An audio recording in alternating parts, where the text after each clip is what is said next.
Welcome to Real World AIP. I'm Stacey, and today I want to talk about how to start AIP. When you're thinking of starting it, you don't even know where to begin, and there's so much information out there, and you just want someone to just guide you and just make it like, what do I do? How do I start? The number one most important thing that you need to start AIP, it's not money or time, or it's your mindset. Without it, you will fail. With the right mindset, it'll be a breeze. Okay. It'll be doable. I don't know anyone that ever went on AIP just for kicks because they thought it might be fun and be healthy. Or no. What happens is that we'll suffer from our autoimmune disease until we are willing to do just anything to feel good again, to make it subside. Even if that meant living on hummingbird tongue for the rest of our lives, we'd do it. If it was going to work, we would do it. We would do anything. Once you're in that place, you are ready to have success on AIP. And you will feel better because you will be faithful to the diet. Because the alternative, it is way more painful than to just give up a few foods and do AIP. The alternative of continuing to feel like you do and be, sick and tired and fatigued and inflamed or whatever is so much more painful than giving up your pizza and your bread and your milk. Write this down and stick it on your fridge and stick it on your steering wheel and stick it everywhere. Nothing tastes better than being healthy feels.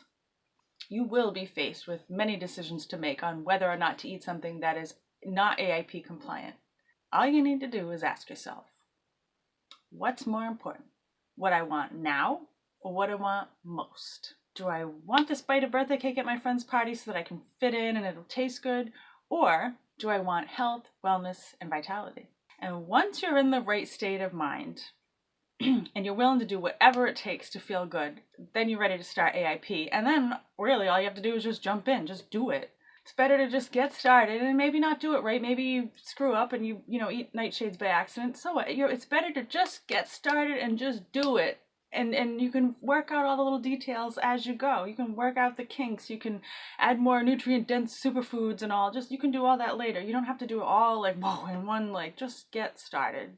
Number one, clean out your cabinets and your fridge. If it's not there, you can't eat it. If you live with other people, you can't throw their food away. That might not work out so well. So then have your own cabinet, or maybe get a little mini fridge, your fridge, or at least have a section of the fridge, but just have a you spot. This is what you eat. That's all yours. If you live alone, this is even easier. Then you just give away everything that's not AIP compliant. Get rid of it. Donate it to a food shelter.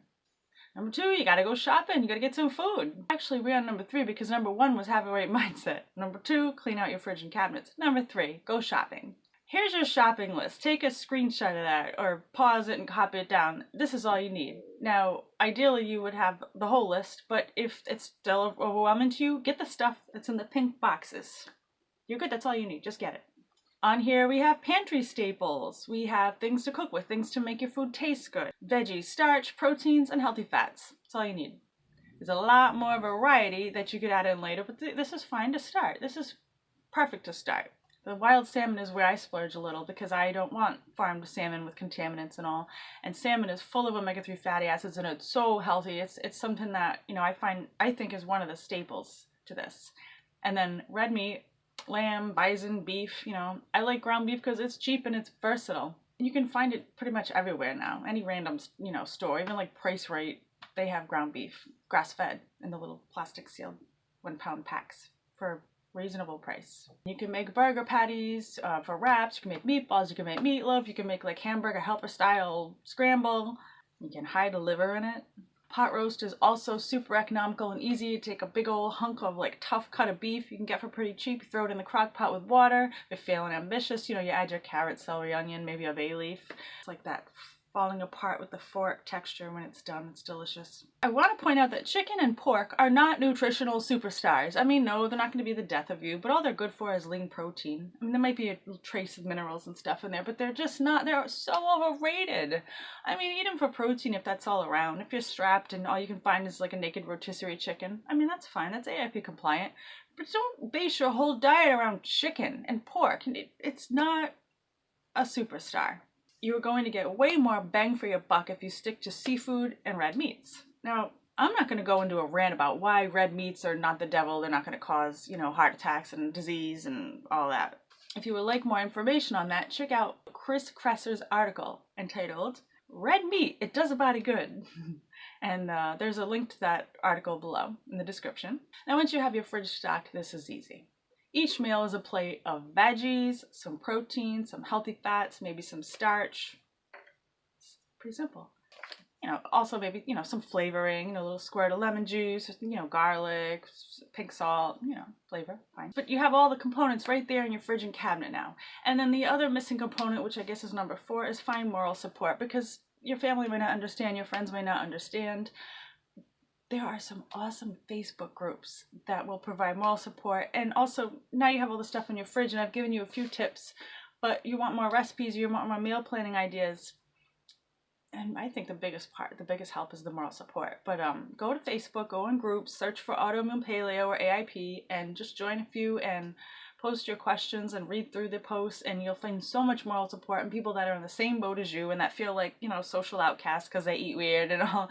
And you won't feel so weird, and you won't feel like a social outcast.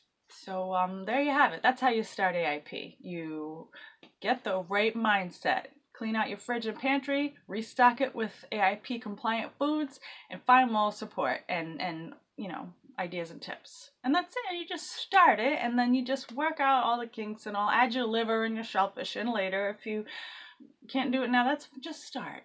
Get the stuff in the pink boxes and jump in.